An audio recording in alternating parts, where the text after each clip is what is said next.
시몬이라고 하는 이 평범한 한 인물은 내가 그리스도를 보지 않으면 눈을 감을 수가 없다.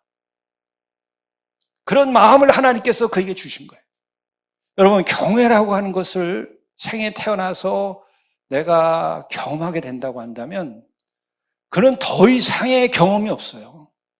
경외심은 만물을 지으신 그분과의 어떤 교감 속에서 내가 깨어나는 거예요. 하나님이 등장을 해서 인류와 대화하기 시작하는 그 성경의 구약의 스토리를 보게 되면은 처음부터 경외라고 하는 게 나와요. 그것이 내 마음을 다하고 목숨을 다하고 뜻을 다하여 주 너희 하나님을 사랑하라고 하는 지경을 말하는 거예요. 세상 것들이 다 사라져버리고 오직 내 마음을 다하게 되고 목숨을 다하게 되고 뜻을 다하여서 그 한 존재에게 모든 것이 집중돼 버리는 거예요. 내 영혼의 진정한 자유와 충만함은 어떻게 얻을 수 없을까? 그게 경외가 이루어질 때 되는 거예요. 그 경외의 하늘이 동트고 그것이 찬란하게 내 머리 위에서 작용하기 시작하면 나에게는 두 개가 나타나요. 하나가 의로움이라고 하는 것이고 하나는 경건함이라는 거예요. 경외로부터 시작된 그 의, 그것은 달라요. 하나님이 그를 택하였고 함께 함으로써 내가 세상을 살되 악과 함께 할 수가 없어요. 그래서 의를 행하는 거예요. 불의를 행할 수가 없어요. 내 마음이 허락을 안 해. 불의를 행했다가도 다시 돌아오는 거예요. 회개하는 거예요. 주여 나를 불쌍히 여기시고 나를 인도하여 주옵소서. 그래서 의는 세상과의 관계 속에서 행해지는데 경외로부터 시작된 의여야 자기 의에 빠지지 않고 남을 심판하거나 자기의 우월감 속에서 정의를 외치지 않아요. 오직 순종만 있는 거예요. 경외심에 사로잡힌 이들에게 공통된 것은 surrender. 불쌍히 여기시니 감사나이다. 말씀만 하십시오. 내가 따르겠나이다. 더 이상의 것은 나에게는 없습니다. 그게 가능한 거예요. 세상에 두려워하지 않아요. 경외의 하늘이 열리면 행하게 되는 거예요. 의를. 얼마나 좋겠어요. 얼마나 자유해요. 해방된 영혼이에요. 그런 사람들이 뜻이 하늘에서 이루어진 것처럼 땅에서도 이루어지는 역할을 하는 거예요. 그리고 또 하나 나타나는 것은 경건. 그것은 하나님 앞에서의 나라고 하는 한 존재가 깨끗게 살아가는 거예요. 경외를 얻은 이들은 이 두 가지 의와 경건을 가지게 되는 거예요. 경외로부터 시작돼서 나의 모든 죄가 불태워지고 그 죄가 더 이상은 싫어요. 때로는 죄를 졌더라도 더 이상은 내가 원하지 않아. 내 영혼이. 그렇기 때문에 주 앞에서 주여 나를 불쌍히 여기소서. 내가 다시는 이 죄를 짓지 않겠나이다. 나를 경건하게 하시옵소서. 그래서 저절로 거룩의 길로 가는 거예요. 하나님과의 관계 속에서 경외에 이르게 된 그런 존재는 의와 경건을 얻되 이것이 참된 의와 경건이 되는 거예요. 이런 영혼이 당신 한 분이면 족합니다. 내가 죽기 전에 당신은 내가 꼭 보고 죽어야 되겠습니다. 당신을 보았으니 이제 나는 자유입니다. 죽어도 좋습니다. 여러분에게는 어떤 사명으로서 그런 것이 주어져 있습니까? 우리의 행위로 할 수 있는 것이 어디까지입니까? 그러나 기도는 무한한 것이에요. 이걸 깨달아야 돼요.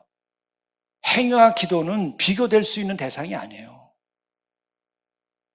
우리는 왜 행하지 않고 기도만 하느냐? 그거는 말이 안 되는 거예요. 그러나 하나님을 진정으로 알고 하나님을 경외하는 자에게 있어서 기도하라고 하는 것은 그의 인간의 작은 행위보다 큰 우주적인 거예요. 하나님이 움직이시는 거예요. 그렇기 때문에 내가 나이가 있고 내가 가진 것도 없고 내가 체력도 없고 아무것도 없습니다. 기도할 수 있는 거예요.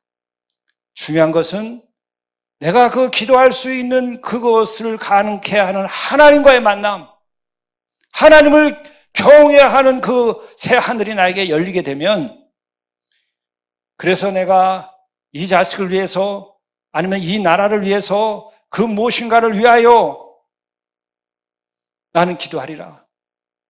나는 죽기 전에 내가 반드시 이 기도가 응답되는 것을 보고 내가 죽겠나이다. 나를 인도하소서. 여러분, 그 기도를 가진 이를 이길 수 있는 게 없어요. 어떤 악도 이겨낼 수 없는 거예요. 하나님이 움직이시기 때문이에요. 나는 연약해도 하나님이 움직이시면 뭐든지 가능한 거예요. 이 시몬을 생각하면서 이런 생각까지 했어요. 왜 예루살렘으로 예수께서 오셨을까?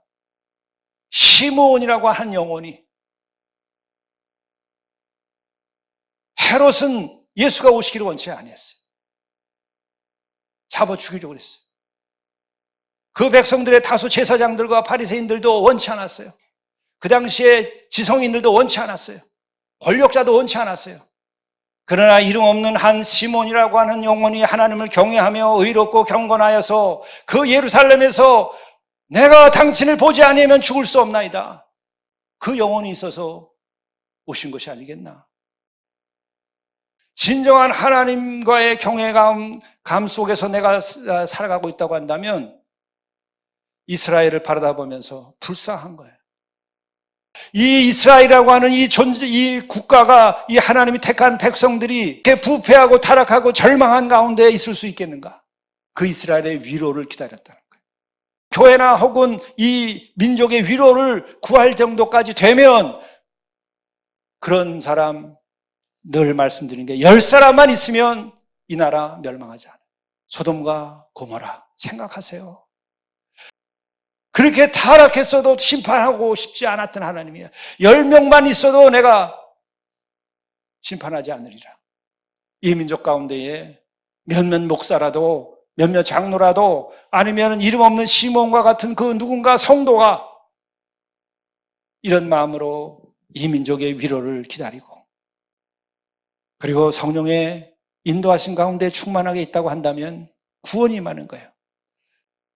하나님께서 친히 사람의 몸을 입고 와서 우리에게 길과 진리와 생명이 되고 구원이 되고